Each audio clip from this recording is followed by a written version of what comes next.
Assalamu alaikum wa rahmatullah. Today the talk is about Endo Bronchial Balloon Dilatation followed by Endo Bronchial Mitomycin application.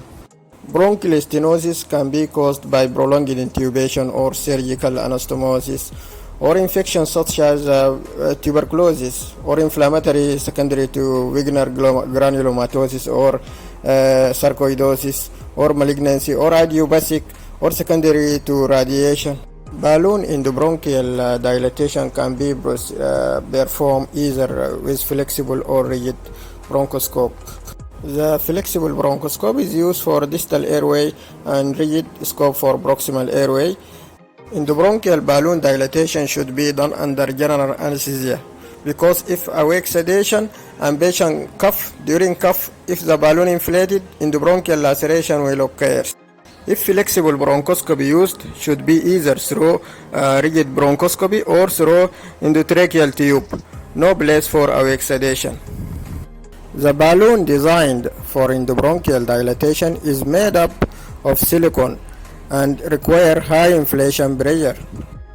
There is many international companies that designed the endobronchial balloon, but the most common company is Boston Scientific Balloon, which designed a bronchoplasty balloon can be expanded to 3 different diameter corresponding to 3 different inflation pressure and allow incremental dilatation when it necessary.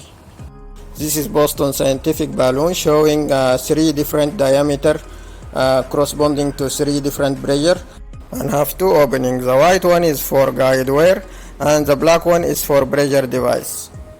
This is Fogarty balloon has single dilatation diameter with 2 openings, one for guide wire and the other for pressure device.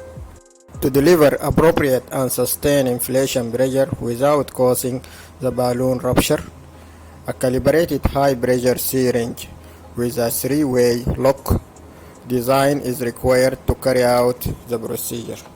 We use saline for balloon dilatation when the procedure is performed under direct vision or water-soluble contrast medium at a ratio of 1:3 dilution when the procedure is performed under fluoroscopy.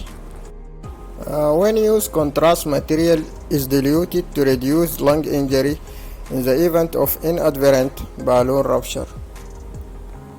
Before performing balloon bronchoplasty, it is critical to carefully examine the imaging studies to determine the length of the stenosis and the patency of the airway distal to stenosis and its proximity to the airway branch point and vascular structure.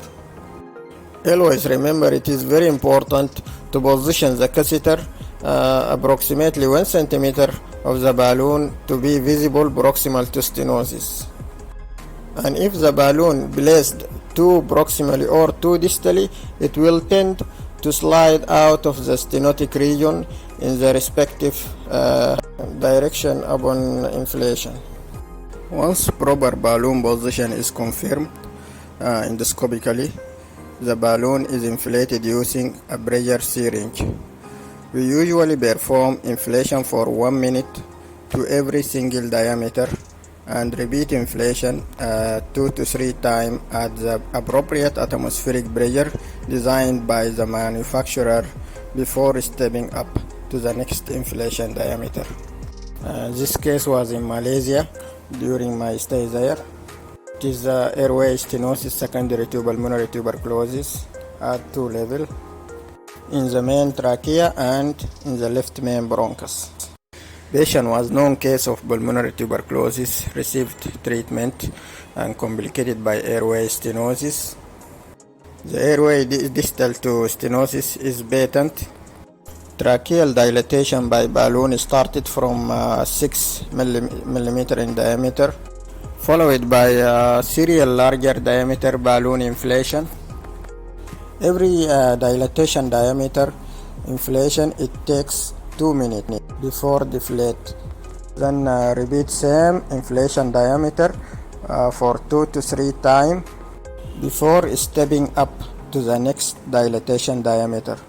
And again balloon re-inflated for 2 minutes, then deflate and repeat it 2 to 3 times on the same dilatation diameter until reach 15 millimeter in diameter. This is in the main trachea. In the left main stem bronchus, we start with 4 millimeter in diameter of dilatation, and same inflation time, 2 minutes for every inflation diameter, repeated and stepping up until reach 12 millimeter in diameter for the main left bronchus. Oxygen saturation of the patient maintained during all time of the procedure, and patient be oxygenated after each deflation of the balloon. Mitomycin C application. Mitomycin C is antibiotic isolated from broth of Streptomyces and act as alkylating agent able to inhibit DNA synthesis. It also inhibits fibroblast proliferation and activity, which can reduce scar formation. Studies demonstrate efficacy and safety of mitomycin C topically in the dose of 0.4 mg per ml in treatment of airway stenosis. About method of application: small balls of sterile gauze soaked in mitomycin C concentration of 0.4 mg per ml.